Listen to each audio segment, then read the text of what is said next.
ദൈവനാമത്തിലേവർക്കും സ്നേഹവന്ദനം. നമ്മുടെ വളരെ പ്രത്യേകതയുള്ള വിശേഷതയുള്ള ഒരു പഠനമാണ് ബൈബിളിനെ സംബന്ധിച്ച്. ബൈബിൾ ഏറ്റവും അധികം ഭാഷകളിൽ ലോകത്ത് പ്രസിദ്ധീകരിക്കപ്പെട്ടിട്ടുള്ള കോടിക്കണക്കിന് ജീവിതങ്ങളെ സ്വാധീനിച്ചിട്ടുള്ള ദൈവത്തിൻ്റെ അതിപരിശുദ്ധമായ ഗ്രന്ഥം. മനുഷ്യജീവിതത്തിൻ്റെ അടിസ്ഥാന സത്യങ്ങൾ, മനുഷ്യൻ്റെ പാതകളെ നേരെയാക്കുവാൻ, മനുഷ്യനെ ആത്മീക പാതയിൽ നയിക്കുവാൻ, നടത്തുവാൻ, ബലപ്പെടുത്തുവാൻ, സഹായിക്കുവാൻ, ശക്തീകരിക്കാൻ ഉദ്ദേശിച്ചുകൊണ്ട് ദൈവം തന്നിരിക്കുന്ന ദൈവിക വെളിപാടുകൾ, ദൈവിക സത്യങ്ങൾ. ഈ വിഷയ പഠനത്തിൻ്റെ 95ാമത്തെ അവതരണത്തിലാണ് നാം ഇപ്പോൾ നിൽക്കുന്നത്. ഇപ്പോൾ നാം പഠിച്ചുകൊണ്ടിരിക്കുന്നത് ദൈവത്തിൻ്റെ വചനം നമുക്ക് മനസ്സിലാക്കാൻ കഴിയും എന്ന സത്യമാണ്. വചനം അനേകരെ സംബന്ധിച്ച് അവർ പറയുന്ന പരാതി, ബൈബിൾ ആർക്കും മനസ്സിലാക്കാൻ കഴിയില്ല, അത് അബദ്ധമാണ്, തെറ്റായ പ്രസ്താവനയാണ്. ദൈവത്തിൻ്റെ വിശുദ്ധ ഗ്രന്ഥം മനസ്സിലാക്കാൻ കഴിയുന്ന വിധത്തിലാണ് ദൈവം നമുക്ക് തന്നിരിക്കുന്നത്. ദൈവം അത് ആഗ്രഹിക്കുന്നു, നാം അത് മനസ്സിലാക്കണമെന്ന്. വ്യക്തമായി അതിൻ്റെ കാരണങ്ങൾ കണ്ടു. ഇതിനു മുമ്പ് എന്തുകൊണ്ടാണ് അനേകർക്ക് വചനം മനസ്സിലാക്കാൻ കഴിയാത്തത്, ബൈബിൾ മനസ്സിലാക്കാൻ കഴിയാത്തത് എന്നുള്ള 10 കാരണങ്ങൾ നാം കണ്ടു കഴിഞ്ഞു. ബൈബിൾ നമുക്ക് മനസ്സിലാക്കാൻ കഴിയും. ദൈവം അത് നമ്മിൽ നിന്ന് പ്രതീക്ഷിക്കുന്നു. സത്യമറിയണം, സത്യം നമ്മെ സ്വതന്ത്രരാക്കും. ആത്മീക സ്വാതന്ത്ര്യം മനുഷ്യരറിയണം. പാരമ്പര്യങ്ങളുടെയും സമ്പ്രദായങ്ങളുടെയും ആചാരാനുഷ്ഠാനങ്ങളുടെയും മനുഷ്യനിർമ്മിതങ്ങളായ കെട്ടുപാടുകളുടെ ബന്ധനത്തിൽ നിന്ന് മനുഷ്യർ സ്വതന്ത്രനാകണം. വിഗ്രഹാരാധന ഉൾപ്പെടെ തത്വചിന്തകൾ, അന്ധവിശ്വാസങ്ങൾ തുടങ്ങി ഇപ്രകാരമുള്ള സകലത്തിൽ നിന്നും മനുഷ്യർ സ്വതന്ത്രനാകണമെന്ന് ദൈവം ആഗ്രഹിക്കുന്നത്. അതിനാണ് ദൈവം തൻ്റെ സത്യം തന്നത്. സത്യമാണ് ഒരാളെ സ്വതന്ത്രനാക്കുന്നത്. കള്ളം നമ്മളെ കൂടുതൽ വരിഞ്ഞു മുറുക്കും, ബന്ധിപ്പിക്കും, അന്ധരാക്കും. സത്യം നമ്മെ സ്വതന്ത്രരാക്കും. ദൈവം ആഗ്രഹിക്കുന്നു. കൂടാതെ ദൈവമക്കളെ സംബന്ധിച്ച് അവർ വിശ്വാസത്തിൽ വളരണം. വിശ്വാസത്തിലുള്ള വളർച്ച വചനത്തിൻ്റെ അടിസ്ഥാനത്തിലാണ്. ദൈവം ആഗ്രഹിക്കുന്ന മറ്റൊരു കാര്യം, നാം ദൈവത്തെ ശരിയായി വിഭാഗിക്കണം, ശരിയായി മനസ്സിലാക്കി കാലമനുസരിച്ച് വചനത്തെ നമുക്ക് മനസ്സിലാക്കാൻ കഴിയണം. ഒരിക്കൽ മർമ്മമായിരുന്ന കാര്യങ്ങൾ നാം മനസ്സിലാക്കണമെന്ന് ഉദ്ദേശിച്ചുകൊണ്ടാണ് ദൈവം വെളിപ്പെടുത്തി തന്നത്. പൗലോസ് പറഞ്ഞു, ഞാൻ മീതെ ചുരുക്കത്തിൽ എഴുതിയത് നിങ്ങൾ വായിച്ചാൽ എനിക്ക് ക്രിസ്തുവിനെക്കുറിച്ചുള്ള മർമ്മത്തിൽ എൻ്റെ ബോധം നിങ്ങൾക്ക് ഗ്രഹിക്കാം. അപ്പം അവസാനമായിട്ട് ദൈവം പറഞ്ഞു, നാം തിരുവെഴുത്തുകൾ പരിശോധിക്കണം, അന്വേഷിച്ച് കണ്ടെത്തണം. നമ്മുടെ ഹൃദയത്തിൽ അതൊരാഗ്രഹമായിരിക്കണം. തുടർന്ന് നമ്മൾ മനസ്സിലാക്കി ദൈവനെ മനസ്സിലാക്കാൻ കഴിയുമെന്ന് മാത്രമല്ല, ഒരേപോലെ മനസ്സിലാക്കാൻ കഴിയും, ഒരേപോലെ അടിസ്ഥാന സത്യങ്ങൾ മനസ്സിലാക്കാൻ കഴിയും. അതുകൊണ്ട് ബൈബിൾ വായിക്കുന്നവർക്ക് പലതരത്തിലുള്ള ഉപദേശ അടിസ്ഥാനം ഉണ്ടാകില്ല. ഒരു ബൈബിളും കയ്യിൽ വെച്ചുകൊണ്ട് എത്ര പേരത് വായിച്ചാലും അടിസ്ഥാന വിഷയങ്ങളിൽ അഭിപ്രായ വ്യത്യാസം ഉണ്ടാകാൻ സാധ്യതയില്ല. കാരണം ദൈവം ആഗ്രഹിക്കുന്ന ഐക്യതയാണ്, ദൈവമക്കളുടെ ഐക്യത. ക്രിസ്തുവും പ്രാർത്ഥിച്ചു, ദൈവം ആഗ്രഹിച്ചതാണ്, ക്രിസ്തു പ്രാർത്ഥിച്ചതാണ്. അസാധ്യമെങ്കിൽ ക്രിസ്തു പ്രാർത്ഥിക്കില്ല. യോഹന്നാൻ 17:20-21. ദൈവവചനത്തിൽ ഉടനീളം കാണാൻ കഴിയുന്നൊരു ആഹ്വാനമാണ്. ദൈവമക്കൾ ഒന്നായിരിക്കണം. എങ്ങനെയാണ് ഒന്നായിരിക്കുന്നത്? ഒരേ നിറത്തിലുള്ള വസ്ത്രം ധരിച്ചിട്ടല്ല, ഒരു സ്ഥലത്ത് കൂടി വന്നതുകൊണ്ടല്ല, ഉപദേശത്തിൻ്റെ അടിസ്ഥാനത്തിലാണ് ഒന്നാകേണ്ടത്. അതാണ് യഥാർത്ഥ ഐക്യത. രണ്ടാമത്, ദൈവമക്കളെ സംബന്ധിച്ച് ഒന്ന് തന്നെ സംസാരിക്കണം. പൗലോസ് അപ്പോസ്തലൻ കൊരിന്ത് സഭയോട് പറഞ്ഞപ്പോൾ, നിങ്ങൾ ഒന്ന് തന്നെ സംസാരിക്കണം. ഒന്ന് തന്നെ സംസാരിക്കണമെങ്കിൽ ഒന്ന് തന്നെ അറിയണം, ഒന്നിൽ അടിസ്ഥാനപ്പെടണം. അതായത് ഒരേ ഉപദേശം, ഒരേ അടിസ്ഥാന വിഷയങ്ങൾ ഉണ്ടായിരിക്കണം. മൂന്നാമത് നമ്മളിപ്പോൾ ചിന്തിച്ചുകൊണ്ടിരിക്കുന്ന പൊതുവായ വിശ്വാസം എന്ന പ്രയോഗം. പൗലോസ് തീത്തോസിൻ്റെ ലേഖനത്തിൽ എഴുതുമ്പോൾ വ്യക്തമായി പറഞ്ഞു, നിങ്ങൾ പൊതുവായ വിശ്വാസമാണ്. ദൈവമക്കൾ തമ്മിൽ 1-ാം നൂറ്റാണ്ടിൽ കർത്താവിൻ്റെ സഭ AD 30 ആരംഭിക്കപ്പെട്ടതിന് ശേഷം വിശ്വാസത്തിൽ വന്ന എല്ലാവർക്കും തമ്മിൽ പൊതുവായൊരു വിശ്വാസമാണ് എല്ലാവരിലും ഉണ്ടായിരുന്ന വിശ്വാസം. വചനത്താലാണ്. അപ്പോൾ എല്ലാവരിലും പൊതുവായൊരു വിശ്വാസം, കാരണം ദൈവം ആഗ്രഹിക്കുന്നു ഈ പൊതുവായ വിശ്വാസം. അങ്ങനെ എന്തുകൊണ്ട് ആഗ്രഹിച്ചത്? ബൈബിൾ എല്ലാവർക്കും ഒരുപോലെ മനസ്സിലാക്കാൻ കഴിയും എന്നുള്ളത് കൊണ്ടാണ് ഒരുപോലെ എല്ലാവരും മനസ്സിലാക്കി പൊതുവായ വിശ്വാസത്തിൽ എത്തണമെന്ന് ദൈവം ആഗ്രഹിക്കുന്നത്, ദൈവം അത് ആവശ്യപ്പെട്ടത്. അതുകൊണ്ട് നമുക്ക് വിശ്വാസത്തിൽ ഐക്യത സാധ്യമാണ്.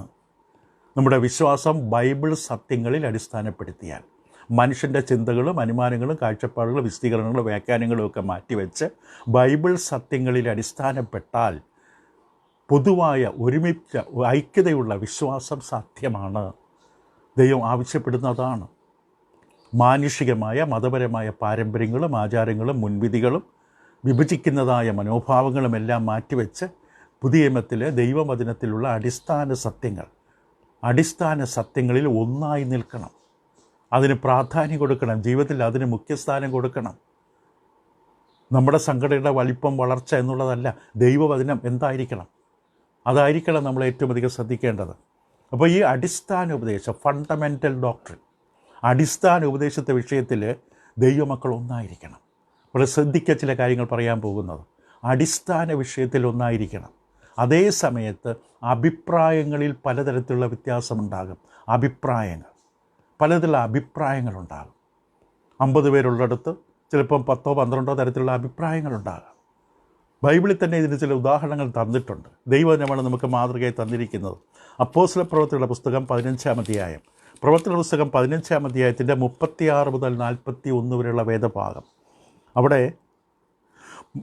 കുറേ നാൾ കഴിഞ്ഞിട്ട് പൗലോസ് ബർന്നബാസിനോട്, നാം കർത്താവിൻ്റെ വചനം അറിയിച്ച പട്ടണം തോറും പിന്നെയും ചെന്ന് സഹോദരന്മാർ എങ്ങനെ ഇരിക്കുന്നെന്ന് നോക്കുക എന്ന് പറഞ്ഞു. പൗലോസ് അനേക മിഷണറി യാത്രകൾ നടത്തി. ഈ മിഷണറി യാത്രകൾ നടത്തി ഓരോ സ്ഥലത്ത് നിന്ന് കർത്താവിൻ്റെ സഭകൾ തൻ്റെ കൈകളാൽ ദൈവം ഉപയോഗിക്കാൻ ഇടവരുത്തി. സഭകൾ ഉണ്ടാകാൻ ഇടവന്നു. കുറച്ച് കഴിഞ്ഞിട്ട് അവിടേക്ക് വീണ്ടും ചെന്ന് അവിടെ എങ്ങനെയാണ് കാര്യങ്ങൾ നടക്കുന്നതെന്ന് ഒരു പരിശോധന നടത്താൻ ആഗ്രഹിച്ചു. പൗലോസ് ബർന്നബാസിനോടാണ് ഈ വിഷയം പറഞ്ഞത്.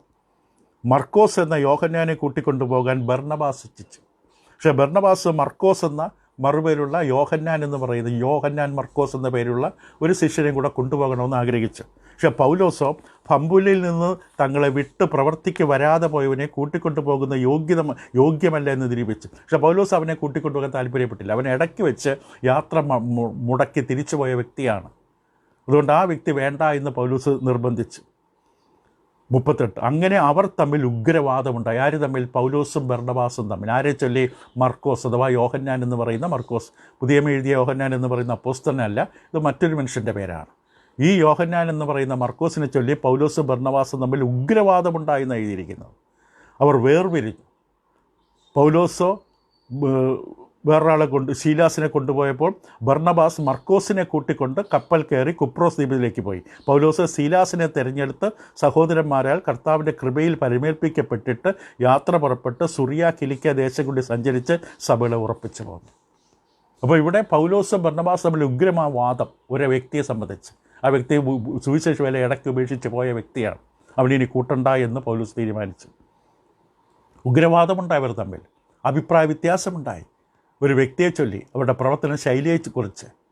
നമ്മൾ മർക്കോസിൻ്റെ ഭാഗത്ത് അല്ലെങ്കിൽ ബർന്നബാസിൻ്റെ ഭാഗത്ത് ചിന്തിച്ചാൽ ഒരുപക്ഷെ ബർന്നബാസ് പറയുന്നത് ന്യായമായിരിക്കും. അയ്യോ, ഒരിക്കൽ പോയെന്ന് പറഞ്ഞുകൊണ്ട് ഉപേക്ഷിക്കാൻ പാടില്ലല്ലോ. പൗലോസിൻ്റെ ഭാഗത്ത് ചിന്തിച്ചു കഴിഞ്ഞാൽ ഇവനെ എങ്ങനെ ആശ്രയിക്കും, അതുകൊണ്ട് പൗലോസിൻ്റെ മനോഭാവം ശരിയാണല്ലോ എന്ന് നമുക്ക് രണ്ടുപേരുടെ പക്ഷത്ത് നിന്ന് ചിന്തിച്ചു കഴിഞ്ഞാൽ രണ്ടുപേരുടെ നിലപാടുകൾ ശരിയാണെന്ന് തോന്നും. പക്ഷെ ഒരു കാര്യം നമ്മൾ മനസ്സിലാക്കണം, രണ്ടുപേരുടെയും കാഴ്ചപ്പാടുകൾ വ്യത്യസ്തമായിരുന്നെങ്കിൽ അവർ വേലയിൽ മുന്നോട്ട് പോയി. ഈ രണ്ട് വിശ്വസ്ത ദൈവദാസന്മാർ പൗലോസ് ബർന്നബാസ് ഒരു പ്രത്യേക സാഹചര്യത്തെക്കുറിച്ച് അഭിപ്രായ വ്യത്യാസമുണ്ടായി.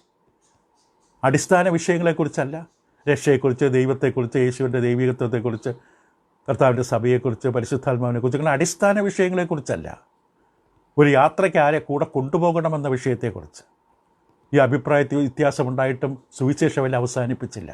എന്തിനു വേണ്ടി അവർ വിളിക്കപ്പെട്ടോ ആ വേല തുടർന്നു. ഒരു കണക്കിന് പറഞ്ഞാൽ രണ്ട് ടീമുണ്ടായി, രണ്ട് സംഘമുണ്ടായി. ഒന്ന് പൗലോസും ശീലാസും, മറ്റേത് ബർന്നബാസും മർക്കോസും. ദൈവവേല തുടർന്നു.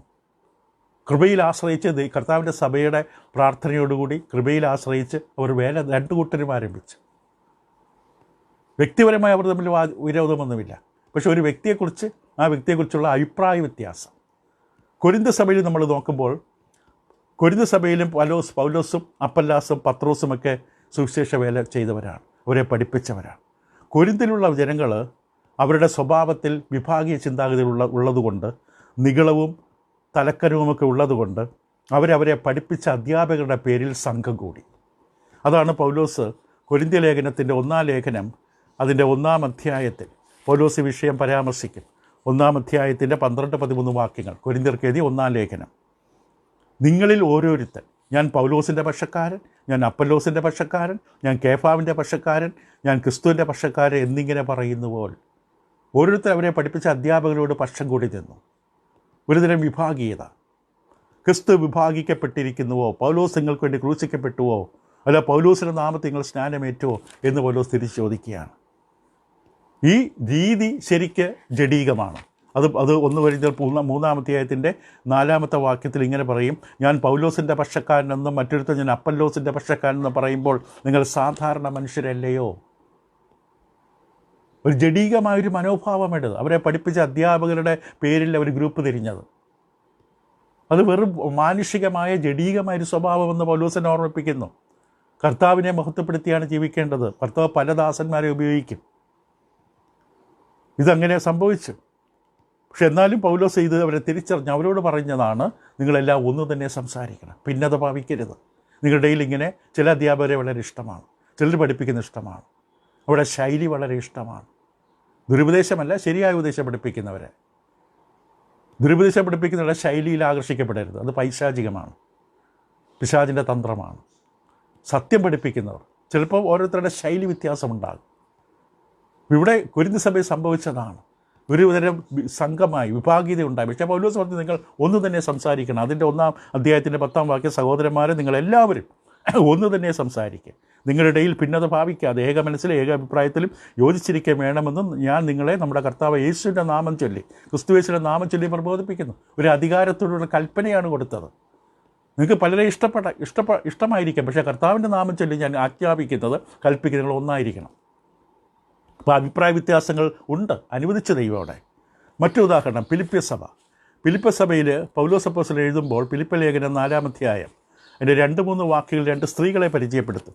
കർത്താവിൽ ഏക ചിന്തയോടിരിപ്പാൻ ഞാൻ യുവോദിയെയും സുന്തുക്കയെയും പ്രബോധിപ്പിക്കുന്നു. 2 സ്ത്രീകളുടെ പേരാണ് യുവോദ്യ, സുന്തുക്ക. അവരോട് നിങ്ങൾ വഴക്ക് നിർത്തിയിട്ട് ഒന്നായിരിക്കെ. എന്നിട്ട് വേറൊരു സഹോദരനോട് പറയുന്നത്, സാക്ഷാൽ ഇണയായിയുള്ളവയെ അവർക്ക് തുണ നിൽക്കണമെന്ന് ഞാൻ നിന്നോട് അപേക്ഷിക്കുന്നു. ജീവപുസ്തകത്തിൽ പേരുള്ള ക്ലേമന്ത് മുതലായ എൻ്റെ കൂട്ടുവേലക്കാരുമായി ആ സ്ത്രീകൾ എന്നോടുകൂടെ സുവിശേഷ പഠനത്തിൽ പോരാടിയിരിക്കുന്നു. ദൈവവേലയിൽ വളരെ അധ്വാനിച്ച 2 സ്ത്രീകളാണ്, 2 സഹോദരിമാരാണ്. ഒരു വ്യക്തിപരമായ അഭിപ്രായത്തിന് പേരിൽ അവർ തമ്മിൽ ഇപ്പോൾ പിണക്കത്തിലാണ്.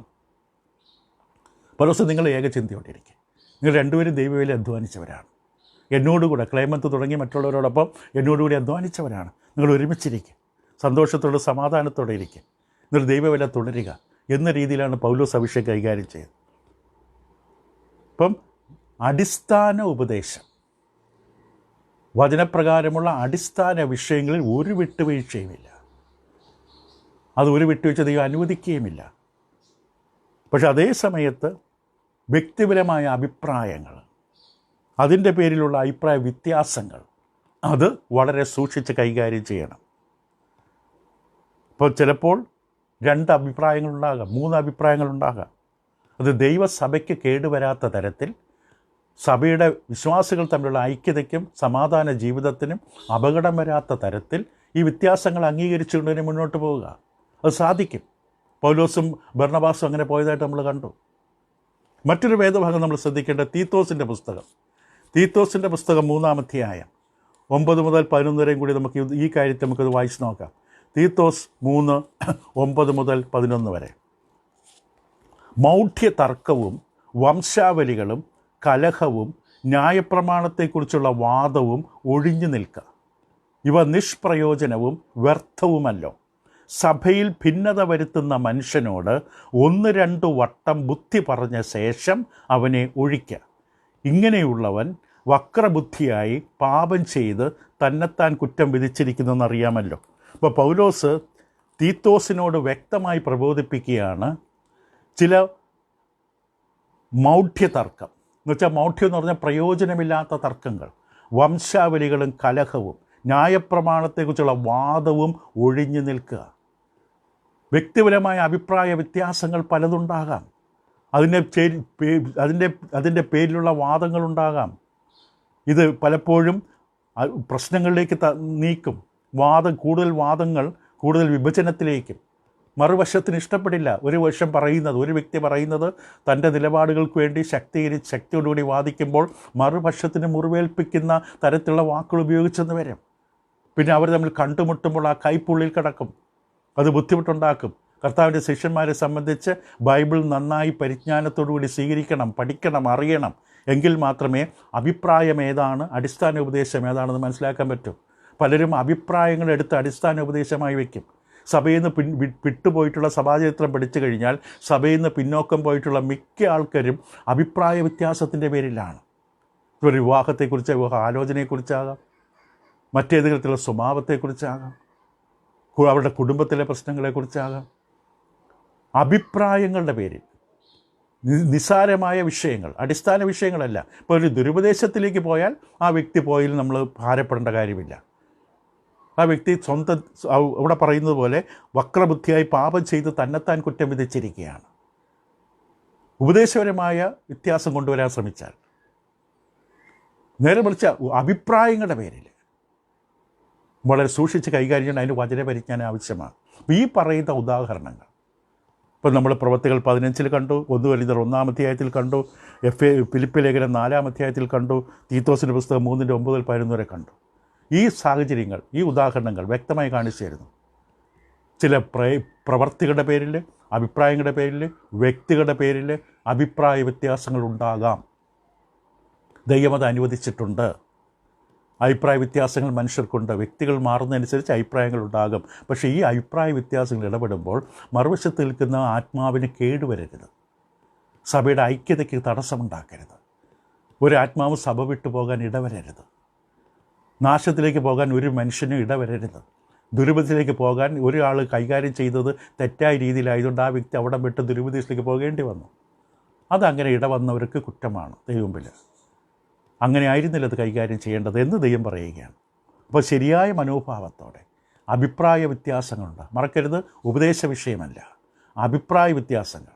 ഒരാൾ പക്ഷേ വെള്ള ഷർട്ടായിരിക്കില്ല ഇട്ടത്, അല്ലെങ്കിൽ കയ്യിൽ 2 വളയോ കഴുത്തിലൊരു മാല ഉണ്ടാകാം, വില കൂടിയ വസ്ത്രം ധരിച്ചിരിക്കാം, അയാളുടെ വീട്ടിലെ സാഹചര്യം വ്യത്യസ്തമായിരിക്കാം, മറ്റൊരാളുടെ സാഹചര്യത്തിൽ നിന്ന് വളരെ വിഭിന്നമായിരിക്കാം. അതിൻ്റെ പേരിലൊന്നും വഴക്കുണ്ടാകരുത്. അതൊക്കെ കൈകാര്യം ചെയ്യാനുള്ള പരിജ്ഞാനമുണ്ടാകണം. അതിന് വചന പരിജ്ഞാനം വേണം. അപ്പോൾ നേരെ മറിച്ച് അഭിപ്രായ വ്യത്യാസമുള്ള കാര്യങ്ങൾ നമ്മൾ വളരെ സ്നേഹത്തോടെ, സഹോദര സ്നേഹത്തോടെ കൈകാര്യം ചെയ്യണം. പക്ഷേ ഒരിക്കലും വിട്ടുവീഴ്ച ചെയ്യരുത്. ദുരുപദേശം ഒരാളകത്ത് കയറിയാൽ, തെറ്റായി സ്വാധീനിക്കാൻ ശ്രമിച്ചാൽ, വചനം ഒരിക്കലും അവിടെ എന്താ പറഞ്ഞത്?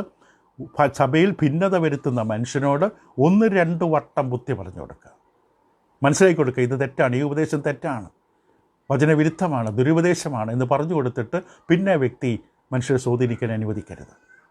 അത് സഭയുടെ നേതൃത്വത്തിൽ ഇരിക്കുന്നവരുടെ ഉത്തരവാദിത്വമാണ്. അത് ഇവിടെ വ്യക്തമായി പറയും. 4-മത്, എല്ലാവർക്കും ഒരുപോലെ ബൈബിൾ മനസ്സിലാക്കാൻ കഴിയുമെന്നുള്ള വിഷയത്തിൽ 4-മത്തെ കാര്യം കൂടെ നമുക്ക് പെട്ടെന്ന് പറഞ്ഞ് അവസാനിപ്പിക്കാം. ദൈവമക്കൾക്ക് ഉള്ള രക്ഷ പൊതുവിലുള്ള രക്ഷയാണ്. പൊതുവിലുള്ള രക്ഷ. യൂദയുടെ ലേഖനം, 1 അധ്യായം മാത്രമുള്ള യൂദയുടെ ലേഖനത്തിൽ അതിൻ്റെ 3-ാം വാക്യം ഇങ്ങനെ പറയും: പ്രിയരെ, നമുക്ക് പൊതുവിലുള്ള രക്ഷയെക്കുറിച്ച്. ഇപ്പോൾ വിശ്വാസികൾക്ക് എഴുതുന്ന ലേഖനത്തിൽ ഇപ്പോൾ നമുക്ക് എല്ലാവർക്കും ഉള്ളത് പൊതുവായ രക്ഷയാണ്. പൊതുവിലുള്ള രക്ഷയെക്കുറിച്ച് നിങ്ങൾക്ക് എഴുതുവാൻ സകല പ്രയത്നവും ചെയ്യുകയിൽ വിശുദ്ധന്മാർക്ക് ഒരിക്കലായി ഫലമേൽപ്പിച്ചിരിക്കുന്ന വിശ്വാസത്തിന് വേണ്ടി പോരാടേണ്ടതിനെ പ്രബോധിപ്പിച്ചെഴുതുവാൻ ആവശ്യമെന്ന് എനിക്ക് തോന്നി. ഇപ്പോൾ തീത്തോസ് 1:4 പൊതുവിലുള്ള വിശ്വാസത്തെക്കുറിച്ച് കൊണ്ട്, പൊതുവിശ്വാസം, കോമൺ സാൽവേഷൻ. ഇവിടെ ഇത് കോമൺ സാൽവേഷൻ, മറ്റേത് കോമൺ ഫെയ്ത്ത് ആണ്. തീത്തോസ് 1:4 നമ്മൾ കണ്ടത് കോമൺ ഫെയ്ത്ത്, പൊതുവിലുള്ള വിശ്വാസം. ഇത് പൊതുവിലുള്ള രക്ഷ. രക്ഷിക്കപ്പെട്ടവരെല്ലാം ഒന്നാണ്, ഒരേ ഉപദേശമാണ്. പല ഉപദേശത്തിലൂടെ രക്ഷിക്കപ്പെടില്ല. ദൈവം തന്നിൽ തന്നെ ആശയക്കുഴപ്പമുണ്ടാക്കില്ല. അപ്പോൾ കോമൺ, പൊതു എന്ന് പറഞ്ഞാൽ തന്നെ എല്ലാവരും തമ്മിൽ പൊതുവായ ഒന്നുണ്ട്, ഒരു ഉപദേശ രൂപമുണ്ട്. പൊതുവായ ഉപദേശ രൂപം ഉള്ളത് കൊണ്ടാണ് പൊതുവിലുള്ള രക്ഷ വന്നത്. പൊതുവിലുള്ള രക്ഷ, രക്ഷിക്കപ്പെട്ട എല്ലാവരും വിശ്വസിക്കുന്ന ഒരേ ഉപദേശമാണ്. ഒരേ ഉപദേശം, ഒരേ കർത്താവ്, ഒരേ ആത്മാവ്, ഒരേ സ്നാനം, ഒരേ പിതാവ്, ഒന്നാണ്. ഒരുമിക്കാൻ ഒരു വിഷയമുണ്ട്. സുവിശേഷം ഹൃദയപൂർവ്വം അനുസരിച്ച എല്ലാ ദൈവമക്കളും ആ ഉപദേശ രൂപം ഒരേപോലെ വിശ്വസിച്ചു, ഒരേപോലെ കേട്ടു, ഒരേപോലെ പ്രതികരിച്ചു. അത് വളരെ ആവശ്യമാണ്. അതാണ് തീത്തോസ് ഇവിടെ പറയുന്നത്, യൂദ ഇവിടെ പറഞ്ഞത്. പ്രിയരെ, പൊതുവിലുള്ള രക്ഷയെക്കുറിച്ച് നിങ്ങൾക്ക് എഴുതുവാൻ ഞാൻ ആഗ്രഹിക്കുന്നു. വിശ്വാസത്തിനുവേണ്ടി പോരാടണം. ഇപ്പോൾ പൊതുവിലുള്ള രക്ഷ സാധ്യമാകണമെങ്കിൽ എങ്ങനെയാണത് സാധ്യമാകുന്നത്? പൊതുവിലുള്ള രക്ഷ എന്ന് പറയണമെങ്കിൽ എല്ലാവരും ഒരേപോലെ ബൈബിൾ മനസ്സിലാക്കണം. ഒരേപോലെ മനസ്സിലാക്കാൻ കഴിയില്ല എന്ന് പിന്നെ പറയാൻ പറ്റില്ല. ഒരേപോലെ മനസ്സിലാക്കാൻ കഴിയും. ആഗ്രഹമുണ്ടെങ്കിൽ മനസ്സിലാക്കാൻ കഴിയും. സത്യം പഠിപ്പിക്കുന്ന, സത്യം അറിയാൻ കഴിയുന്നിടത്ത് പോയി അത് പഠിച്ച് മനസ്സിലാക്കണം. പൊതുവിലുള്ള രക്ഷ, എല്ലാവർക്കും ഒരേപോലെ രക്ഷ. പൊതു എന്ന വാക്കിൻ്റെ അർത്ഥം ഓർക്കുക. എന്താണ്? എല്ലാവർക്കും ഒരേപോലെ ബൈബിൾ മനസ്സിലാക്കാൻ കഴിയുന്ന വ്യക്തമാണ്. അതിനാണ് ദൈവം വചനം നൽകി തന്നത്. രക്ഷയെക്കുറിച്ചുള്ള വിഷയങ്ങളിൽ ഒരിക്കലും അവ്യക്തത ബൈബിളിലില്ല. ഒരുവൻ രക്ഷിക്കപ്പെടാൻ എന്ത് ചെയ്യണമെന്ന ചോദ്യത്തിൻ്റെ ഉത്തരത്തിൽ ബൈബിൾ ഒരിക്കലും അവ്യക്തമല്ല, മറഞ്ഞിരിക്കില്ല. കൃത്യമായി പറയും. സുവിശേഷം കേൾക്കണം, കർത്താവ് യേശുക്രിസ്തുവിനെക്കുറിച്ചുള്ള സുവിശേഷം കേൾക്കണം, ക്രിസ്തുവിൽ വിശ്വസിക്കണം. നിന്നെ ദൈവം തമ്മിൽ അകറ്റിയ പാപത്തിൽ നിന്ന് മോചനം പ്രാപിക്കാൻ നിൻ്റെ പാപങ്ങളെക്കുറിച്ച് നീ മാനസാന്തരപ്പെടണം. പാപജീവിതത്തെ വിട്ടുകളയാനുള്ള ആഗ്രഹമുണ്ടാകണം. ഇവിടെ രക്ഷകനായ കർത്താവ് യേശു ദൈവപുത്രനാണെന്ന് ഹൃദയത്തിൽ വിശ്വസിക്കണം. അതിന് അധരം കൊണ്ട് ഏറ്റുപറയണം. എന്നിട്ട് കർത്താവിൻ്റെ കൽപ്പനയായ സ്നാനം, ക്രിസ്തുവിൻ്റെ മരണം, അടക്കം, ഉയർപ്പ് എന്ന സുവിശേഷ സത്യങ്ങളോട് അനുരൂപപ്പെടാൻ സ്നാനമേൽക്കണം, ജലത്തിൽ പൂർണ്ണമായി. ഇതാണ് ആ മാർഗം. ഇങ്ങനെയാണ് 1-ാം നൂറ്റാണ്ട് എല്ലാവരും കർത്താവിൻ്റെ സഭയിൽ കർത്താവിനാൽ കൂട്ടിച്ചേർക്കപ്പെട്ടത്. കർത്താവ് സുവിശേഷം അനുസരിക്കാത്തവരെ കൂട്ടിച്ചേർക്കില്ല. സുവിശേഷം കൃത്യമായി കേൾക്കുകയും അനുസരിക്കുകയും ചെയ്തവരും മാനസാന്തരപ്പെട്ടവരും ക്രിസ്തുവിന്റെ വിശ്വാസം ഏറ്റുപറഞ്ഞവരെ മാത്രമാണ് കർത്താവ് സഭയോട് കൂട്ടിച്ചേർത്തത്. കാരണം എല്ലാവരും കേട്ടത് ഒരേ വിശ്വാസം. അന്ന് ഒരു സഭയുള്ളൂ. ഞാൻ എങ്ങും ഏത് സഭയിലും നിങ്ങൾ പഠിപ്പിക്കുന്ന പോലെ തീത്തോസ് വന്നാലും തിമോത്തിയോസ് വന്നാലും നിങ്ങൾ അത് തന്നെ പഠിപ്പിക്കും. പൗലോസിന് കൃത്യമായി പറയാൻ കഴിയുമായിരുന്നു. എല്ലാ ദൈവദാസന്മാരും അപ്പോസ്തലന്മാരും പഠിപ്പിച്ച ഒരേ കാര്യം, ഒരേ ഉപദേശം. അതുകൊണ്ട് പൊതുവിലുള്ള രക്ഷ. പിന്നീട് അപ്പോസ്തലന്മാരുടെ കാലശേഷം ഒരു തലമുറയുടെ കഴിഞ്ഞപ്പോഴാണ് ദുരുപദേശം കയറി വന്ന് പ്രവൃത്തികളുടെ പുസ്തകത്തിന് മുൻകൂട്ടി പറഞ്ഞു പൗലോസ്, ഞാൻ പോയ ശേഷം കൊടിയ ചെന്നായ്ക്കൾ വരും, നിങ്ങളെ വലിച്ചു കൊണ്ടുപോകും, വിപരീത ഉപദേശം പ്രസ്താവിക്കും. തിമോത്തിയോസ് ലേഖനത്തിലും തീത്തോസ് ലേഖനത്തിലും വ്യക്തമായി താക്കീത് കൊടുത്തു. അന്ത്യകാലത്ത് ഇങ്ങനെയുള്ള ഉപദേശങ്ങൾ വരും. പക്ഷെ അനേക ആൾക്കാർ അതിൻ്റെ പുറകെ പോയി. പുതിയ പുതിയ ഒന്നാമതേ വിഭാഗങ്ങളുണ്ടായി. അതിങ്ങനെ പെരുകിക്കൊണ്ടേയിരിക്കുകയാണ്. സഭാചരിത്രം പഠിക്കുമ്പോൾ അത് കാണാൻ സാധിക്കും. പക്ഷേ ആ അവസ്ഥയ്ക്ക് മുമ്പ് ഉണ്ടായിരുന്ന പൊതുവിശ്വാസം ഇന്നുമുണ്ട്. പൊതുവിശ്വാസം, പൊതുവിലുള്ള രക്ഷ, യഥാർത്ഥ ദൈവമക്കൾ തമ്മിൽ അത് വളരെ ആവശ്യം. അഭിപ്രായ വ്യത്യാസങ്ങളുണ്ടാകും, നമ്മൾ നേരത്തെ കേട്ടു. പക്ഷേ അടിസ്ഥാന വിഷയത്തിൽ അഭിപ്രായ വ്യത്യാസങ്ങൾ അനുവദിക്കില്ല. ഒത്തുതീർപ്പില്ല, വിട്ടുവീഴ്ചയില്ല. സ്നാനം വേണ്ട, രക്ഷിക്കപ്പെട്ട പിന്നെ രക്ഷ നഷ്ടപ്പെടില്ല. കർത്താവ് യേശു ദൈവമല്ല, സഭ ആവശ്യമില്ല, പരിശുദ്ധാത്മ ഒരു ശക്തിയാണ്. ഇങ്ങനെയുള്ള അനേക കാര്യങ്ങൾ അടിസ്ഥാനമാണ്. അതിൽ തന്നെ നിൽക്കണം, അതിൽ വിട്ടുവീഴ്ച അനുവദിക്കില്ല. അപ്പം ഒരാൾ രക്ഷിക്കപ്പെടേണ്ടതിന് വേണ്ടി എന്തറിയണം, എന്ത് ചെയ്യണമെന്നുള്ളത് ബൈബിൾ വ്യക്തമായിട്ട് നൽകിയിരിക്കുന്നു. അതറിയാൻ നമുക്ക് കഴിയും. ഇത് അടിസ്ഥാന ഉപദേശമാണ് നമ്മുടെ രക്ഷയെ സംബന്ധിച്ച്. അപ്പം അങ്ങനെ ആ ദൈവം വ്യക്തമായി നൽകി തന്നിരിക്കുന്ന അടിസ്ഥാന വിഷയങ്ങൾ മനസ്സിലാക്കാൻ കഴിയുന്നില്ലെങ്കിൽ അതിൻ്റെ കാരണം നമ്മൾ നേരത്തെ പറഞ്ഞു. 10ഓളം കാരണങ്ങൾ പറഞ്ഞു. പലരും വചനം പഠിക്കാൻ ആഗ്രഹിക്കുന്നില്ല, താല്പര്യപ്പെടുന്നില്ല. വചനം പഠിക്കാൻ താല്പര്യമുണ്ടെങ്കിൽ മാത്രമേ വചനത്തിൽ പറയുന്നത് മനസ്സിലാക്കാൻ കഴിയുകയുള്ളൂ. മറ്റു ചിലരാണെങ്കിൽ വചനത്തിലേക്ക് പ്രവേശിക്കുന്നത് അടഞ്ഞ മനസ്സുമായിട്ടാണ്, അടഞ്ഞ ഹൃദയവുമായിട്ടാണ്, അല്ലെങ്കിൽ പാരമ്പര്യങ്ങളെ ന്യായീകരിക്കാൻ വേണ്ടിയാണ്. അവരുടെ ജീവിതത്തിലൊരു മാറ്റം ആഗ്രഹിച്ചുകൊണ്ടല്ല ബൈബിൾ കൈകാര്യം ചെയ്യുന്നത്. അവർ വചനത്തോടുള്ള സത്യത്തോടുള്ള സ്നേഹമില്ലാതെയാണ് ബൈബിൾ വായിക്കുന്ന പലരും പഠിക്കുന്നത്. ബൈബിൾ എടുത്തുകൊണ്ട് അവരുടെ നിലപാടുകളെ സമർത്ഥിക്കാൻ വേണ്ടി ആഗ്രഹിക്കുന്ന പലരും. മാത്രമല്ല, ഈ അടിസ്ഥാന സത്യങ്ങൾ മനസ്സിലാക്കാൻ കഴിയാത്ത പോയതിൻ്റെ കാരണം ഇങ്ങനെയുള്ള പലതരത്തിലുള്ള സ്വാർത്ഥ താല്പര്യങ്ങളാണ്. അവരെ പഠിപ്പിച്ച ദുരുപദേഷ്ടക്കന്മാരുടെ സ്വാധീനം കൊണ്ടാണ്. ദൈവം തൻ്റെ വചനം നൽകിയത് എല്ലാ ദൈവമക്കളും, ദൈവത്തെ സ്നേഹിക്കുന്ന എല്ലാവരും ഒന്നായിരിക്കണമെന്നാണ്. അപ്പം ഐക്യതയില്ലായ്മ ഉണ്ടെങ്കിൽ അതിൻ്റെ പ്രശ്നം ബൈബിളല്ല, ദൈവമല്ല, അത് വ്യാഖ്യാനിച്ച മനുഷ്യരാണ്. ദൈവം നമുക്ക് വചനം തന്നത് നമുക്ക് മനസ്സിലാക്കാൻ കഴിയുന്ന വിധത്തിലാണ്. പക്ഷെ വചനം മനസ്സിലാക്കാൻ കഴിയണമെങ്കിൽ നാം അന്വേഷിക്കണം. തിരുവെഴുത്തുകൾ അന്വേഷിച്ച് വായിച്ചു നോക്കണം. എങ്കിൽ കണ്ടെത്തും. സത്യം അന്വേഷിച്ചാൽ സത്യം കണ്ടെത്തും. സത്യം അന്വേഷിക്കുന്നവരെല്ലാം സത്യം കണ്ടെത്തിയിട്ടുണ്ട്. സത്യം കണ്ടെത്താതെ ഒരാൾ ദുരുപദേശത്തിലേക്ക് പോയാൽ അതിൻ്റെ അർത്ഥം അയാളുടെ ജീവിതത്തിൽ സത്യം അന്വേഷിക്കുന്നില്ല, സത്യതൽപരനല്ല, ദൈവമക്കളല്ല. ദൈവമക്കൾ സത്യം കണ്ടെത്തും. അതുകൊണ്ട് ഇത് വളരെ പ്രധാനമായിട്ട് മനസ്സിലാക്കുക. അപ്പോൾ ദൈവനെ മനസ്സിലാക്കാനായിട്ട് നമ്മൾ അതിനുവേണ്ടി ആഗ്രഹിക്കണം, ദാഹിക്കണം, വിശക്കണം. സുവിശേഷം ഒരിക്കൽ മർമ്മമായിരുന്നു, അത് വെളിപ്പെട്ടു. സുവിശേഷൻ്റെ അടിസ്ഥാന സത്യങ്ങൾ ഇന്ന് മനസ്സിലാക്കാൻ കഴിയുന്ന തരത്തിലാണ്. പൗലോസ് പറഞ്ഞു, ഞാൻ മീതെ ചുരുക്കത്തിൽ എഴുതിയത് നിങ്ങൾ വായിച്ചാൽ ക്രിസ്തുവിനെക്കുറിച്ചുള്ള മർമ്മം, ആ മർമ്മത്തിൽ എനിക്കുള്ള ബോധം നിങ്ങൾക്കും ഗ്രഹിക്കാൻ കഴിയും. വ്യക്തമായി ദൈവം പറഞ്ഞു. ദൈവം എല്ലാ വിശ്വാസികളും ആഗ്രഹിക്കുന്നതാണ്. അടിസ്ഥാന സത്യങ്ങളിൽ ഒരേപോലെയുള്ള തിരിച്ചറിവുണ്ടാകണം. അതിന് യാതൊരു ബുദ്ധിമുട്ടുമില്ല. കർത്താവ് പിതാവിൻ്റെയും പുത്രൻ്റെയും പരിശുദ്ധാത്മാവിൻ്റെ നാമത്തിൽ സ്നാനം കഴിക്കണം എന്ന് പറഞ്ഞുള്ള അപ്പോസ്തലന്മാരെ ഇത് പഠിപ്പിക്കണമെന്ന് പറഞ്ഞ് അയച്ചാൽ ഇത് മനസ്സിലാക്കാൻ എന്താ ബുദ്ധിമുട്ട്? പക്ഷെ അനേകം ആൾക്കാർ ഇത് താല്പര്യമില്ലാത്തതുകൊണ്ട് അതിൻ്റെ അകത്ത് മറ്റെന്തെങ്കിലും ന്യായം കണ്ടെത്താൻ ശ്രമിക്കും. അത് നമ്മുടെ ഹൃദയത്തിൽ സത്യത്തിലുള്ള താല്പര്യമില്ലായ്മ കൊണ്ടാണ്, സത്യത്തിലുള്ള സ്നേഹമില്ലായ്മ കൊണ്ടാണ്, അഥവാ ദൈവസ്നേഹമില്ലാത്തതുകൊണ്ടാണ്. അപ്പോൾ ദൈവം പ്രതീക്ഷിക്കുന്നത് തൻ്റെ ഹിതം നമ്മളെ അറിയിച്ചത് നാം ഒരേപോലെ മനസ്സിലാക്കണം. ദൈവദിനത്തെ യഥാർത്ഥമായി നമ്മൾ അന്വേഷിച്ചാൽ കണ്ടെത്താൻ പറ്റും. കണ്ടെത്തിയാൽ ആ സത്യത്തിൽ എല്ലാവർക്കും ഒരുമിച്ച് നിൽക്കാൻ പറ്റും. ഇതാണ് കർത്താവ് ആഗ്രഹിക്കുന്നത്. പക്ഷേ ശത്രുവായ പിശാച് ഒരിക്കലും അനുവദിക്കില്ല. കുറച്ചാൾ കഴിഞ്ഞ് നമ്മളൊരു കർത്താവിൻ്റെ സഭയോട് കർത്താവ് കൂട്ടിച്ചേർത്ത് കുറച്ചാൾ കഴിയുമ്പോൾ മറ്റേതെങ്കിലും സ്വാധീനങ്ങൾ വരും. ദൈവം പഠിക്കാൻ താല്പര്യം കുറഞ്ഞിട്ട് ദുരുപദേശങ്ങൾ കേൾക്കാൻ തുടങ്ങും. പല ചാനലുകളുടെയും പല പുസ്തകങ്ങളിലൂടെയും പല ആൾക്കാരിലൂടെയും ദുരുപദേശം പറയുന്നവരുമായിട്ടുള്ള സമ്പർക്കം വെച്ച് പുലർത്തും. അവർ നമ്മളെ വശീകരിച്ച് കൊണ്ടുപോകും. നേരെ വച്ച് നാം വചനപരിജ്ഞാനം പ്രാപിച്ച് ഉറപ്പുള്ളവരായിരുന്നെങ്കിൽ അത് വ്യക്തമായി തിരിച്ചറിയാൻ പറ്റും. ബറോവയിലുള്ളവരെ പോലെ, അക്വിലയും പ്രിസ്കിലയെ പോലെ. ഇത് ശരിയല്ലല്ലോ, ഈ ഉപദേശ വചനപ്രകാരമല്ലല്ലോ. ആ ഒരു പ്രാസംഗിനെ കാണാനൊക്കെ കൊള്ളാം, വലിയ ആൾക്കാരുണ്ട്, ഇഷ്ടം പോലെ സ്റ്റേഡിയം നിറയെ ആളുണ്ട്, പക്ഷെ ഉപദേശം ശരിയല്ലല്ലോ എന്ന് തിരിച്ചറിവുണ്ടാകും വചനപരിജ്ഞാനം. അപ്പോൾ വചനപരിജ്ഞാനമില്ലായ്മയാണ് എല്ലാ പ്രശ്നത്തിൻ്റെയും കാരണം, തെറ്റിപ്പോകാനുള്ള കാരണം. വചനത്തോട് സ്നേഹമില്ല. ദൈവം ആഗ്രഹിക്കുന്ന ഐക്യത സാധിക്കണമെങ്കിൽ വചനപരിജ്ഞാനത്തിൽ മാത്രമാണ്. കർത്താവിൻ്റെ സഭ വചനപരിജ്ഞാനത്തിൽ ഒന്നായി നിന്നാൽ മാത്രമേ സഭയ്ക്ക് വളർച്ച ഉണ്ടാവുകയുള്ളൂ. ഈ കാര്യങ്ങൾ നമ്മൾ ഇവിടെ അവസാനിപ്പിക്കുന്നു. അടുത്ത പഠനത്തിൽ നമ്മൾ കാണാൻ പോകുന്നത് വചനത്തിൻ്റെ അധികാരത്തെക്കുറിച്ചാണ്. ഇപ്പോൾ ദൈവം ആഗ്രഹിക്കുന്നു വചനം മനസ്സിലാക്കാൻ കഴിയും, ഒരേപോലെ മനസ്സിലാക്കാൻ കഴിയും. കാരണം പൊതുവിലുള്ള രക്ഷ, പൊതുവിലുള്ള വിശ്വാസം, ഈ പ്രയോഗങ്ങളാണ് വചനത്തിൽ കൊടുത്തിരിക്കുന്നത്. എല്ലാവരും ഒന്നായിരിക്കണമെന്ന് ക്രിസ്തു പ്രാർത്ഥിച്ചു. അങ്ങനെ ഒന്നായിരിക്കണമെങ്കിൽ വചനപരിജ്ഞാനം വേണം. നമ്മൾ ഒരു സ്ഥലത്ത് ഒരുമിച്ച് കൂടിയതുകൊണ്ട് ഒന്നാകില്ല. ഒരേ ഉപദേശം, അടിസ്ഥാന ഉപദേശം. അഭിപ്രായങ്ങളെക്കുറിച്ച് കേട്ടു, വ്യത്യസ്തമായ അഭിപ്രായങ്ങളുണ്ട്, അതിൻ്റെ പേരിൽ വഴക്കുണ്ടാക്കരുത്. വ്യത്യാസങ്ങൾ അനുവദിച്ചിട്ടുണ്ട് ദൈവം, പക്ഷെ അത് സഭയുടെ ഐക്യതയെ തകർക്കരുത്. ഒരു ആത്മാവിനെ സഭ വിട്ടുപോകാൻ, നരകത്തിലേക്ക് പോകാൻ, ദുരുപദേശത്തിലേക്ക് പോകാൻ ഇടവരുത്തരുത്. അങ്ങനെ വന്നാൽ ആ ചെയ്ത വ്യക്തിക്ക് വലിയ ശിക്ഷയുണ്ടാകും. ആ വ്യക്തി പിന്നെ സഭയിൽ വലിയ സന്തോഷത്തോടെ എന്നൊരു കാര്യമില്ല. തൻ്റെ വാക്കുകൾ നിമിത്തം, തൻ്റെ അഭിപ്രായ വ്യത്യാസ നിമിത്തം, അതിനെ മനസ്സിലാക്കാൻ കഴിയാത്തതുകൊണ്ട്, കൈകാര്യം ചെയ്യാനുള്ള കഴിവില്ലായ്മ കൊണ്ട് ഒരു വ്യക്തി വിട്ടുപോയാൽ ആ വിട്ടുപോയ വ്യക്തിയെ ശ്രദ്ധിക്കണമായിരുന്നു.